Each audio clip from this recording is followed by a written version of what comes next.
सीता मातोश्रीला रामचंद्र प्रभूंचा वियोग आहे, कर्म आडवं आलंय. सांगत नाही कोणतं कर्म कधी आडवं आलं. आपला मुद्दा आत्ता तो नाहीच आहे, मला विस्तार करायला वेळ पण नाहीये.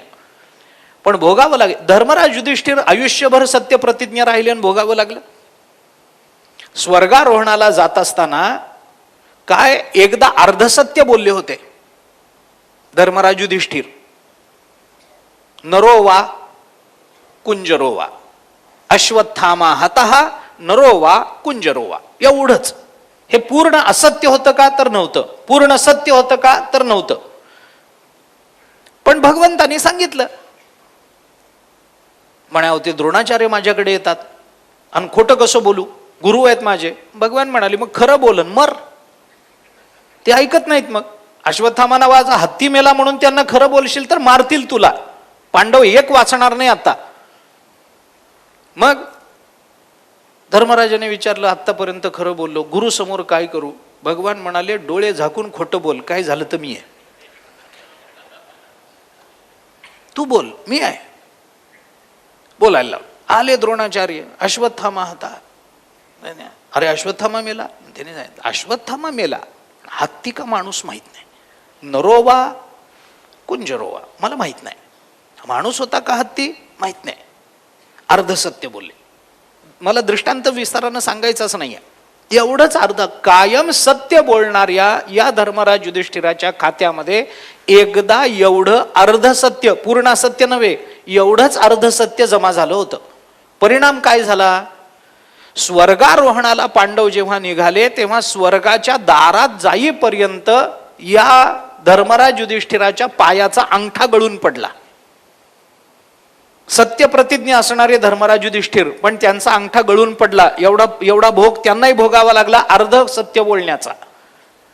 हे चरित्र वाचताना मला वारंवार असं वाटतं की धर्मराज युधिष्ठिर आयुष्यभर सत्य बोलले आणि एकदा अर्धसत्य बोलले तर स्वर्गात जाईपर्यंत त्यांचा अंगठा गळून पडला. आपण तिथपर्यंत जाईपर्यंत काय काय गळून पडणार आहे देव जाणे.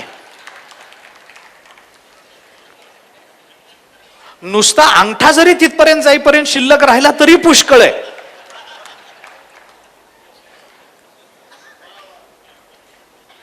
आमचं कसं होईल हो? इथं तर पावला पावलाला चालू आहे. पावला पावलाला चालू आहे. कोणी सुटलं नाही. कारण का?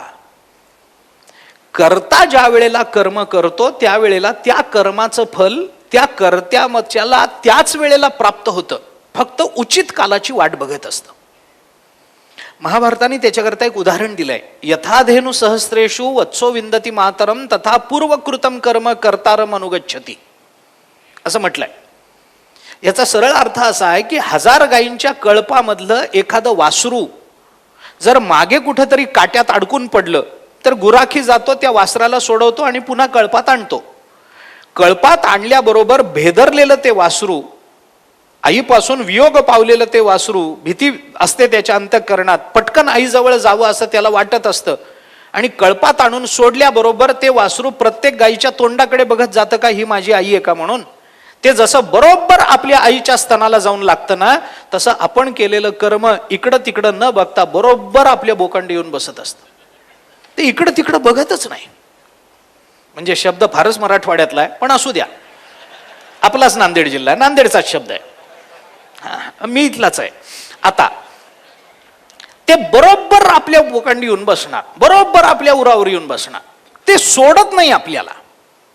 आणि मग एकदा आपल्या कर्माची फलं आपल्याला भोगावीच लागतील याची जाणीव झाली की मनुष्य पुण्य करायलाही घाबरतो आणि पाप करायलाही घाबरतो.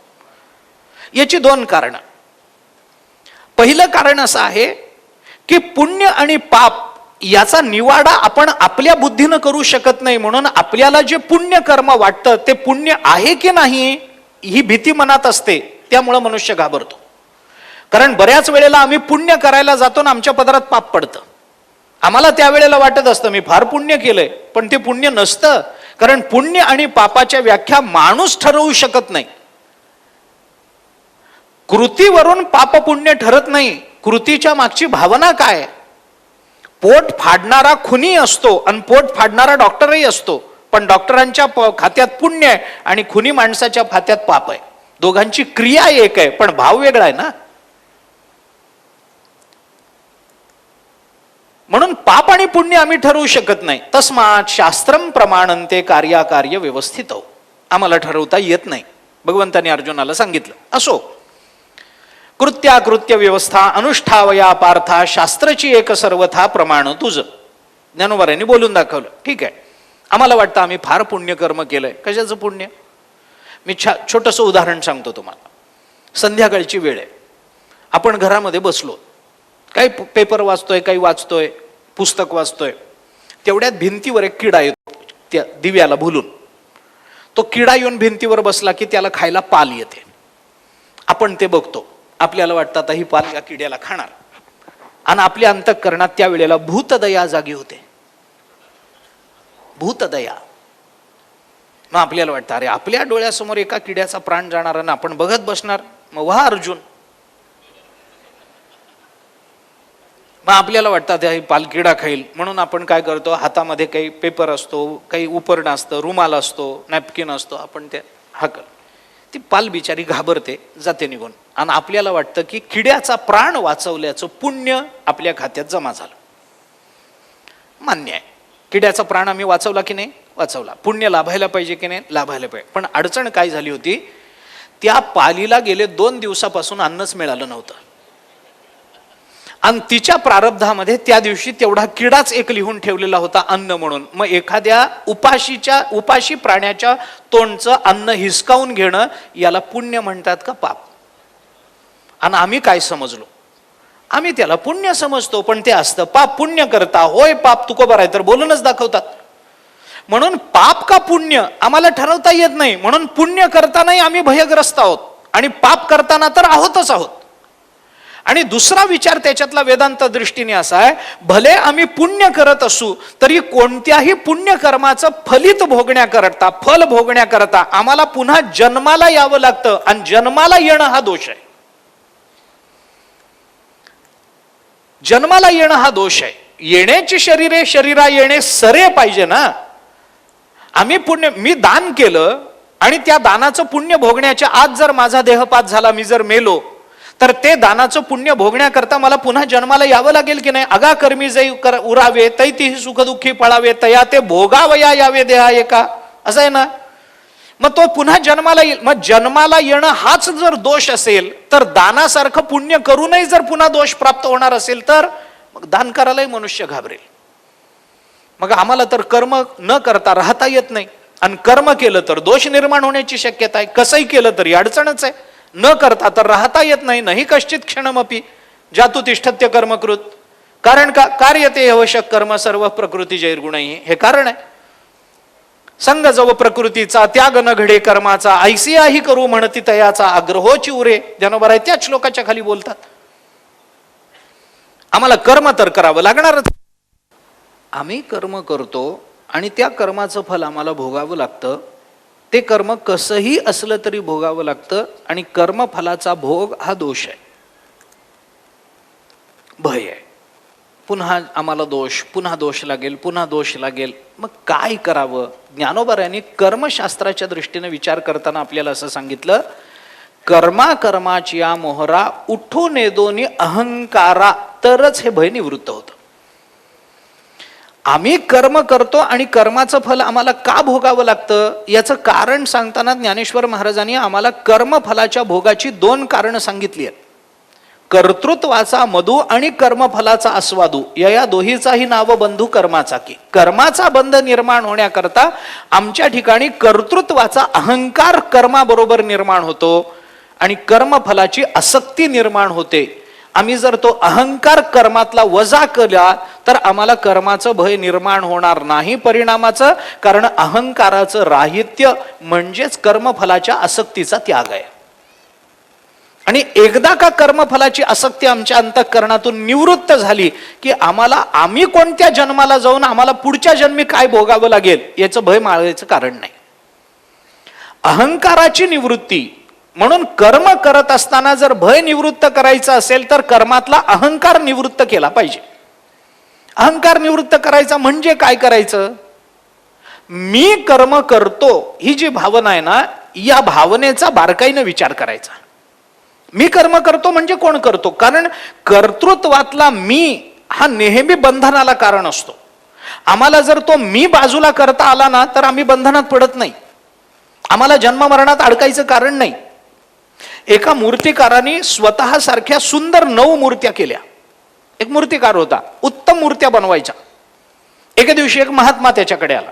महात्म्याने त्याची कला बघितली. देवाची मूर्ती केली तर प्रत्यक्ष परमात्मा उभा आहे असं वाटावं अशी कला त्याच्या हातात. महात्म्याने कौतुक केलं, मूर्तिकारालाही बरं वाटलं. त्यांनी सांगितलं महात्म्या त्या मूर्तिकाराने, आवडली तुम्हाला कला? आवडली, काहीतरी आशीर्वाद द्या. महात्म्याने सांगितलं, आशीर्वाद काय देऊ आता, तुझ्या हातात कलाच इतकी परिपूर्ण आहे, देवाने कृपाच इतकी केली, माझ्या आशीर्वादाने काय फरक पडणार आहे? पण मला आवडलं म्हणून जाता जाता तुला सावध तरी करतो, काय, उद्या संध्याकाळपर्यंत तू मरणार आहेस. दिलं सांगून. याला वाटलं आता काय करावं. महात्मा बोलून गेला, उद्या संध्याकाळपर्यंत मरण, मग काय करावं. उद्या संध्याकाळपर्यंत वेळ आहे ना, रात्रभर जागला, दिवसभर राबला आणि स्वतः सारख्या 9 मूर्त्या बनवल्या. हुबेहूब. मूर्तिकार आहे का मूर्ती कळू नये. त्याने त्या महात्म्याला सांगितलं होतं की माझ्यावर एक उपकार करा, मी मरेन तर मरणायचं तर आहेच आहे, तुम्ही म्हणलात तर येईल मरण तर येईलच, ते मरण काही चुकणार नाही, ते घेऊनच जाणार नाही. त्या यमासी करुणा बाहेर काढिता कुडी प्राणा, तो तर घेऊन जाणारच आहे. त्याला दया नाही माया नाही, ठीक आहे माझ्यावर एक उपकार करा, काय, निदान यमदूत मला न्यायला आले तर मला कळावं एवढी मला शक्ती द्या. महात्म्याने सांगितलं ठीक आहे. महात्मा गेला, यांनी स्वतः सारख्या 9 मूर्त्या बनवल्या आणि ज्या वेळेला यमदूत न्यायला आले पटकन श्वास रोखून त्या 9 मूर्त्याच्या रांगेत 10वा म्हणून उभा राहिला. यमदूत आले, बघायला लागले, त्यांना कळेना मूर्ती कोणती, मूर्तिकार कोणता. बराच वेळ झाला हा श्वास रोखून उभा आहे मूर्ती. त्या यमदूतांना वाटलं काही चुकीचं माणसाला नेलं तर तिकडं यम रागावेल, म्हणून ते म्हणले तसं नको, नीट विचारून येऊ, म्हणून ते परत गेले. परत जाताना अर्ध्या रस्त्यात यांची भेट झाली नारदांची. नारद तिथं का आले, ते येतातच. नारदांची भेट. नारद म्हणाले, अरे का रे, मृत्यू लोकातून वर चाललाय तुम्ही आणि हातामध्ये तुमच्या कोणी गिऱ्हाईक नाही, प्राणी नाही? नाही म्हणे, असं असं झालं, तो कोणती मूर्ती मूर्तिकार कोणता हेच कळेना. ते म्हणले असं कसं होईल, चला माझ्याबरोबर, मी येतो. परत आले. नारदांना घेऊन यमदूत आले. ते आलेले बघितल्याबरोबर हा पुन्हा 10वा म्हणून रांगेत उभा राहिला श्वास रोखून. मग नारद बघायला, नारदांनाही कळेना माणूस कोणता मूर्ती कोणती, भ्रमित झाले. आणि मग नारदांच्या लक्षात आलं काही झालं तरी माणूस आहे ना याच्यातला एक, हरकत नाही. त्याने मग विचार, काय मूर्तिकाराच्या हातात कला दिली रे देवाने. त्या यमदूतांशी बोलायला लागले, काय मूर्तिकाराच्या हातात कला दिली, अशी कला जगताच्या पाठीवर मी कुठं बघितली नाही, त्रैलोक्यात हिंडतो पण अशी कला कुठे बघितली नाही. असं नाही, फार सुंदर मूर्त्या बनवल्या, कोणती मूर्ती आणि कोणता मूर्तिकार आहे मला सुद्धा कळेन असं झालंय. पण ह्या सगळ्या मूर्त्या बनवताना त्या बिचाऱ्याला कळलं नाही, त्याने या मूर्तीमध्ये एक दोष ठेवला. दोष ठेवला, कळल्याबरोबर तो पुढे झाला आणि म्हणला, कशाचा दोष, रात्रंदिवस जागून मूर्त्या. नारद म्हणाले, हा माणूस याला उचला. याचा मी जर आडवा आला नसता तर कदाचित नारदांकडूनही मृत्यू चुकवला असता. पण हा कर्मातला मी ज्या वेळेला कर्मातून व्यक्त होतो, मीपणा जेव्हा म्हणून संस्कृतात एक म्हण आहे, असं म्हणतात, सांगतो उगीच आता, केलेलं कर्म माणसाने बोलून दाखवू नये. आत्मकृतम पुण्यम व्रथान परिकीर्तयेत असं वचन आहे. आपण केलेलं पुण्य कर्म माणसाने बोलून दाखवू नये, कारण बोलून दाखवलं की ते संपलं. मावद, बोलू नका, बोलू नका, बोलू नका, बोलूनच दाखवायचं नाही. म्हणून आपल्याकडे हिंदीत एक म्हण आहे, नेकी कर कुवे में डाल. चांगलं करावं टाकून द्यावं. त्याच्या मागच्या भूमिका वेगळ्या. मला आता कर्मसिद्धांत सांगणं माझं कर्तव्य नाही आहे. पण कर्म करत असताना जर भय निर्माण होणार असेल, कर्म फलाचं भय असेल, तर कर्मामधला अहंकार निर्माण होऊ न देणं याला कर्मातलं अभय म्हणतात. ती निर्भयता येते. अहंकार निर्माण होऊ द्यायचा नाही. मग तो कसा निर्माण होऊ द्यायचा नाही, मग कर्म करणारा कोण आहे, मी म्हणजे कोण, याचं ज्ञान करून घ्यायचं, याचा बोध करून घ्यायचा, त्याची प्रक्रिया वेगळी.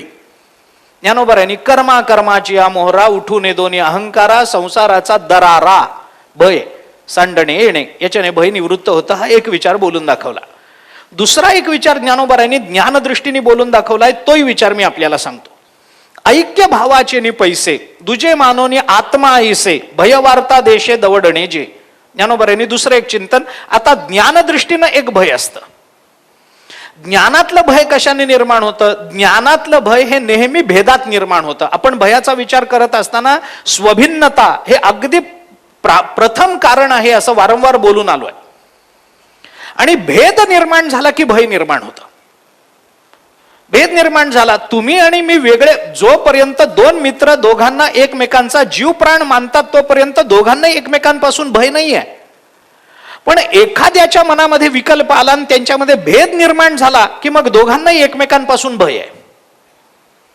हे भय का आहे याचा विचार करा. हे भय भेदात आलं, जोपर्यंत भेद आहे तोपर्यंत भय आहे.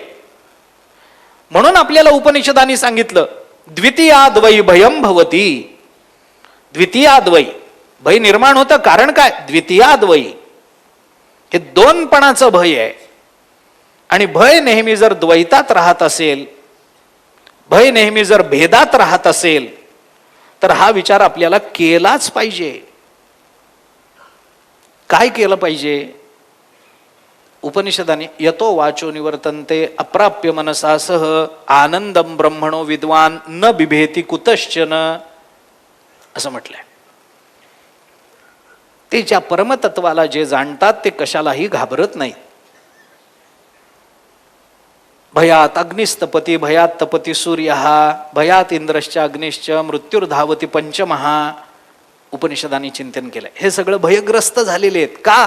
तर हे स्वभिन्न मानतात. कुठेतरी या प्रत्येकाला स्वतःचा एक अहंकार आहे. इंद्राला सुद्धा भय आहे, तोही घाबरतो, त्याला सुद्धा भीती वाटते. मी इंद्राची व्याख्या करताना सांगतो, इंद्र कोण आहे? कोणी तपाला बसलं की ज्याच्या पोटात पहिलं दुखतं त्याचं नाव इंद्र आहे. कोणी तपाला बसलं की याच्या कारण खुर्चीचा प्रश्न आहे. माझी खुर्ची जाईल, माझी सत्ता जाईल, माझा अधिकार जाईल, तोही घाबरतो. मग काय केलं पाहिजे? ज्ञानोबराय त्या बाबतीत सहज बोलून जातात, बाबा काही नाही, ऐक्य भावाचे नि पैसे दुजे मानोनी आत्मा ऐसे. जे ज्या द्वैतात भय निर्माण झालं, ज्या भेदात भय निर्माण झालं, तो भेद स्वभिन्नता जिथे आपल्याला जाणवते, तो स्वभिन्न पदार्थ आपला आत्मा आहे असं मानून त्याकडे बघायला लागलो की आपलं भय निवृत्त होतं. आणि त्याला अभय असं म्हणतात. ऐक्य भावाचे नि पैसे दुजे मानोनी आत्मा ऐसे भय वार्ता देशे दवडणे जे. मग भयाची वार्ता सुद्धा कानावर पडणार नाही, फक्त त्याला आत्मा मानता आलं पाहिजे. त्याच्याकरता ऐक्य भावाचा पैस झाला पाहिजे, ऐक्य भाव पसरला पाहिजे. ऐक्य भाव पसरणं हे कृतीत होत नसतं. ऐक्य भाव पसरणं हे अंतःकरणात व्हावं लागतं. तो स्वतंत्र विचार आहे. ज्ञानदृष्टीने जर विचार केला तर तो स्वतंत्र आहे. बारीक गोष्ट आहे. मी आपल्याला उदाहरण सांगतो. ज्ञानोबारायांची परीक्षा झाली पैठणला. आपल्याला सगळ्यांना माहिती आहे, परीक्षा झाली पैठणला. रेडा आला, मग त्या रेड्याच्या पाठीवरचे वळ ज्ञानोबारायांच्या पाठीवर दिसले वगैरे वगैरे. मग रेड्याच्या मुखातून वेद वदवा असं सांगितलं. मग ज्ञानोबारायांनी वेद प्रकट केले वगैरे वगैरे. हे चरित्र आपण ऐकून आहोत. गंमत अशी झाली की तिथे सगळे विद्वान होते, वेदवित होते, वेदाचे जाणकार होते, अभ्यासक होते, पंडित होते, शास्त्री होते. या सगळ्यांना असं वाटलं की तो रेडा आहे. फक्त एकटे ज्ञानोबाराय म्हणाले, ज्ञानदेव म्हणे तोही माझा आत्मा. बाकी सगळ्यांना तो रेडा वाटला आणि फक्त ज्ञानोबारायांना तो माझा आत्मा वाटला. याला ऐक्य भावाचे नि पैसे दुजे मानोनी आत्मा ऐसे असं म्हणतात. म्हणून ज्ञानोबारायांना भय नाहीये, यांना भीती वाटली बाकीच्यांना. कारण स्वभिन्न पदार्थाला स्वभिन्नता ज्या वेळेला दिली जाते त्याच वेळेला त्या भिन्न पदार्थापासून भय निर्माण होण्याची शक्यता असते. मग काय करा? अरे त्याला अभिन्न मानून घ्या. घरामध्ये भांडण झालं, पती पत्नीचं भांडण झालं, पतीलाही भय निर्माण होतं, पत्नीलाही भय निर्माण होतं. सामान्यतः जर विचार केला तर तोही बिचारा माणूसच आहे, ती बिचारी, तिला वाटतं माझा नवरा दुखावला गेला, आता काय करेल, न बोलता राहिला तर, त्यांनी घरी पैसेच नाही दिले तर, वगैरे. तिला भय आहे, त्यालाही भय आहे. तो काही निर्भय नाही घरात, त्यालाही भय आहे. तोही विचार करतो काय तिने जर काही तक्रार केली, माहेरकडे जर काही सांगितलं तर आपली प्रतिमा काय राहील सासूरवाडीला, त्यालाही भय आहे. त्यालाही वाटतं काहीतरी. दोघांमध्ये भांडण झालं, दोन पक्ष निर्माण झाले. त्या दोन पक्षामध्ये ज्या वेळेला परस्पर विरोध आहे तोपर्यंत दोन्ही पक्षात भय आहे. मग काय करावं? त्यापेक्षा एकच उपाय आहे, एका पक्षाने दुसऱ्या पक्षाचं होऊन जावं. किती सोपं आहे. मिटलं का नाही भांडण? मिटलं का नाही? हो म्हणावं, मला बरं वाटतं. मिटलं. भांडण मिटलं पाहिजे ना, घरातलं भांडण मिटलं पाहिजे. आता काय केलं पाहिजे? एक तर पतीनं आपला पक्ष सोडावा आणि पत्नी, बरोबर आहे तू म्हणतेस तेच बरोबर आहे, माझं चुकलं, संपलं ना भांडण. नाही तर तिने म्हणावं, ती शक्यता फार कमी, पण तरी तिने म्हणावं, नाही तर काही का असे ना, नाही तर तिने म्हणावं, नाही हो तुमचं बरोबर होतं, माझ्या लक्षात नाही आलं, पण माझ्या तोंडातून गेलं, जाऊ दे आता, विसरून जा. तिने त्याचा पक्ष घ्यावा. काय केलं? दुजे मानोनी आत्मा ऐसे. अजून याच्यापेक्षा सोपं काय असणार? व्यवहारात याच्यापेक्षा उत्तम वेदांत जगण्याचा दुसरा मार्ग काय? ज्या वेळेला दोन पक्ष निर्माण होतात आणि दोन्ही पक्षामध्ये विरोध असतो, त्यावेळेला एका पक्षाने दुसऱ्या पक्ष स्वीकारणं, हे सगळ्या याला बंडखोरी म्हणत नाहीत. दुसरा पक्ष आत्मा म्हणून स्वीकारणं, तोही माझाच आहे. पतीला हे वाटतच असतात, काही झालं तरी माझी पत्नी आहे ना, ती माझ्या जीवावर या घरात राहिली ना, माझ्या नावाचं कुंकू लावते ना, मग तिचं मन जपणं आपलं कर्तव्य नाही का? सोडून देऊ आपला अहंकार आणि तिचा पक्ष स्वीकारू. मिटलं ना भांडण. तसा अज्ञानाचा पक्ष सोडून देऊन ज्या वेळेला आपण ज्ञानाचा पक्ष घेतो आणि स्वभिन्न पदार्थाला आत्मा मानायला लागतो ना, त्यावेळेला अंतःकरणामध्ये भय राहत नाही आणि मग सगळंच आत्मतत्व आहे हे कळल्यावर जी भावना निर्माण होते त्याला अभय असं म्हणतात. ज्ञानेश्वर महाराजांनी केलेलं अभयाचं चिंतन आहे. एक कर्मातला अहंकार निर्माण न होणं, हे अभयत्वाचं लक्षण आहे. आणि दुसरं पण जिथं निर्माण होतं त्याला आपलं म्हणणं, हे ज्ञानाच्या दृष्टीने अभय आहे. आणि तिसरा एक शेवटचा विचार सांगून थांबणार आहे. ज्ञानोबराय म्हणतात, भक्तीतही एका पद्धतीने आपल्याला अभयत्व निर्माण होतं, करून घेता येतं. ते कसं करून घ्यायचं? तुकोबारायांनी फार गोड चिंतन, एक छोटासा दृष्टांत सांगतो आणि थांबतो. तुकोबारायांनी फार गोड चिंतन केलंय. तुकोबारायांनी ते भयाचितो आम्हा चित्ती राहो खंती शकेना, समर्पिले जीवे भावे काशा भ्यावे कारणे. तुकोबारायांचं वचन. तुकोबाराय म्हणतात, आमच्या अंतःकरणात भय राहिलं नाही. का राहिलं नाही? कारण समर्पिले जीवे भावे. अरे आमचा जीव भावच आम्ही देवाला समर्पण केलाय, आता भ्यायचंय कुणाला आणि कशा करता? छोटंसं उदाहरण सांगतो. एक राजा होता, ऐका.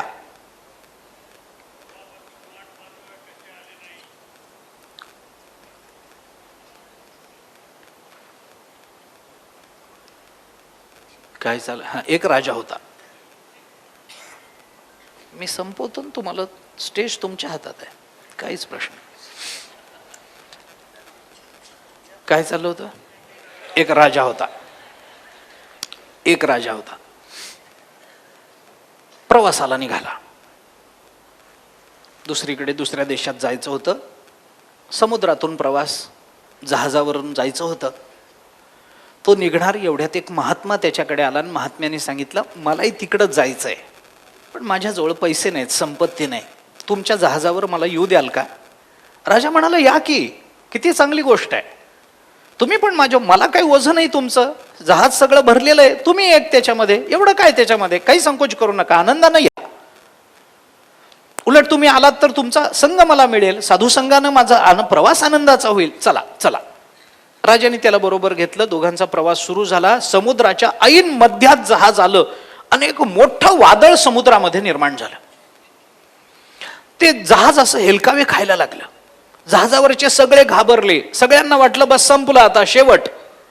जहाज बुडणार, रसातळाला जाणार, आपण मरणार. एवढ्या ऐन समुद्राच्या मध्यामध्ये कोण वाचवणार आपल्याला? मोठ्या मोठ्या लाटा येऊन जहाजावर आदळायला लागल्या. ते जहाज हेलकावे खायला लागलं, बुडण्याच्या बेतात आलं. राजा बाहेर येऊन बघायला लागला, काय होईल, कसं होईल. राजाच्या चेहऱ्यावर चिंता, बरोबर राणी, बरोबर प्रधान, बाकी मंत्री, काही नोकर चाकर, धन द्रव्य बरोबर. राजाच्या चेहऱ्यावर चिंता निर्माण झाली. राजा येऊन बघायला लागला, काय लाटा, घाबरायला लागला. त्याच्या शेजारी तो महात्मा उभा होता.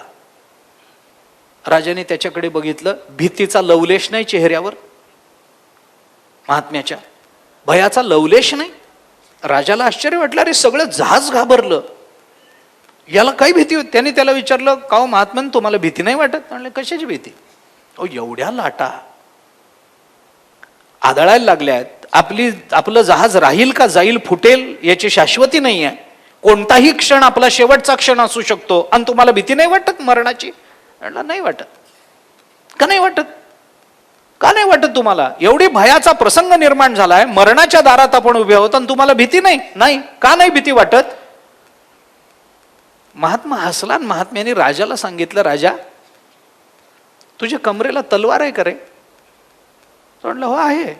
काढ बरं. म्हणलं, तलवारीने कुठं वादळ शांत कर? वादळ नाही, तू तलवार काढ.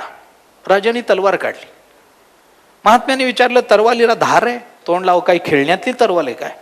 राजा आहे मी, बोट फिरवलं तर तुकडा पडेल बोटाचा, धारदार तलवार आहे ना? एक काम कर,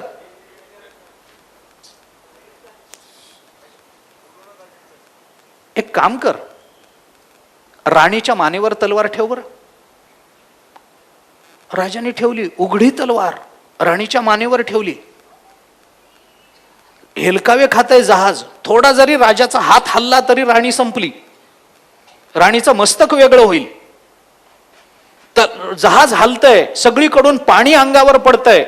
अशा अस्थिर वातावरणामध्ये, अस्थिर अवस्थेमध्ये राजाने आपल्या हातातली उघडी नागवी तलवार राणीच्या मानेवर ठेवली. आणि महात्म्याने राणीला विचारलं, राणी साहेब, भीती वाटते? राणी म्हणाली, नाही हो. त्याने विचारलं, का? अहो, तलवार उघडी आहे, धारदार आहे, परिस्थिती विचित्र आहे, सगळं हलतं आहे, राजाचा हात हल्ला तरी तुमची मान कापली जाणार आहे, भीती वाटते? नाही वाटत. का नाही वाटत? तलवार तर उघडी आहे ना. राणी म्हणाली, तलवारीला जरी धार असली तरी ती तलवार ज्याच्या हातात आहे ना, त्याच्यावर माझा विश्वास आहे. महात्मा राजाला म्हणाला, माझंही हेच आहे महाराज, की एवढं मोठं सगळं वादळ येत आहे, त्याच्याने तुम्ही घाबरता, पण ते वादळ ज्याच्या इच्छेने आलं ना, त्याच्यावर माझा विश्वास आहे, याला अभय असं म्हणतात. हा भक्तीतला भाव झाला, जो ज्ञानोबाऱ्यांनी बोलून दाखवला. पाणी बुडवू ये मिठाते, ते मिठाची पाणी आते, तैसे आपण झालेनी अद्वैते नाशे भय. ज्ञानोबा अद्वैताची ही भूमिका, अभयाची ही भूमिका आपल्याला बोलून दाखवतात. अरे एकदा त्याला शरण गेलं की भीती कशाची आहे? एकदा त्याला शरण गेलो आम्ही, मीठ जेव्हा पाण्याला शरण जातं तेव्हा त्या मिठाला बुडण्याची भीती राहते काय? अरे ते तर पाणी स्वरूप होतं ना. तसं आपण परमात्म्याला शरण गेलो. शरण म्हणजे काय आहे? ज्ञानोबाऱ्यांनी 18व्या अध्यायामध्ये याचं लक्षण केलंय. सर्व धर्मान परित्यज्य माम एकम शरणम व्रज अहम त्वा सर्व पापेभ्यो मोक्षयिष्यामि मा शुचः. याच्यातल्या शरण या शब्दाची व्याख्या करताना ज्ञानोबाराय काय म्हणतात ते पहा. आपुलेनी भेदे वीण माझे जाणीने जे एकपण तया नाव शरण मज येणे गा. 18वा अध्याय. पाणी बुडवू ये मिठाते, ते मिठची पाणी आते, तैसे आपण झालेने अद्वैते नाशे भय. परमात्म्याला आपण शरण गेलो की परमात्मा आपल्याला भय उत्पन्न होण्याची कोणती परिस्थितीच निर्माण होऊ देत नाही. आणि परमात्म कृपेनं अशी अवस्था निर्माण न होणं याला ज्ञानोबाराय अभय असं म्हणतात. कर्मात अहंकार निर्माण होऊ न देणं हे अभयत्व आहे. ज्ञानात भेद निर्माण होऊ न देणं हे अभयत्व आहे. आणि भक्तीत शरणागती हे अभयत्व आहे. ज्ञानोबाराय या 3 अंगानं अभयाचा विचार बोलून दाखवतात. हे अभय अशा पद्धतीनं निर्माण होत असेल तर याचा क्रम काय लावायचा? पहिल्यांदा कर्मातलं अभय निर्माण झालं पाहिजे, मग ज्ञानातलं आणि शेवटी भक्तीतलं. कारण बहुनाम जन्मनाम अंते ज्ञानवान झाल्यानंतर माम प्रपद्यते, हा क्रम ज्ञानोबारायांनी भगवंतानी आपल्याला 7व्या अध्यायात बोलून दाखवलेला आहे. त्यामुळं पहिल्यांदा काय, कर्माच्या बाबतीत आपला अहंकार निवृत्त करणं हे अभयत्वाचं लक्षण आहे. आणि असा अहंकार निवृत्त झाला आणि अंतःकरण शुद्ध झालं की दुजे मानोनी आत्मा ऐसे, अशा ज्ञानाच्या भूमिकेवर जाणं ही अभयत्वाची पुढची पायरी आहे. आणि परमात्म स्वरूपाचं यथार्थ ज्ञान प्राप्त झाल्यानंतर परमात्म्याला पूर्ण समर्पित होऊन जाणं ही अभयत्वाची परमसीमा आहे. या दृष्टीनं ज्ञानोबराय अभयत्वाचा विचार करतात. तो विचार आपल्या वेळेच्या मर्यादेमध्ये करण्याचा मी प्रयत्न केला. त्याबद्दल शक्करवार परिवाराला मी अंतःकरणपूर्वक धन्यवाद देतो.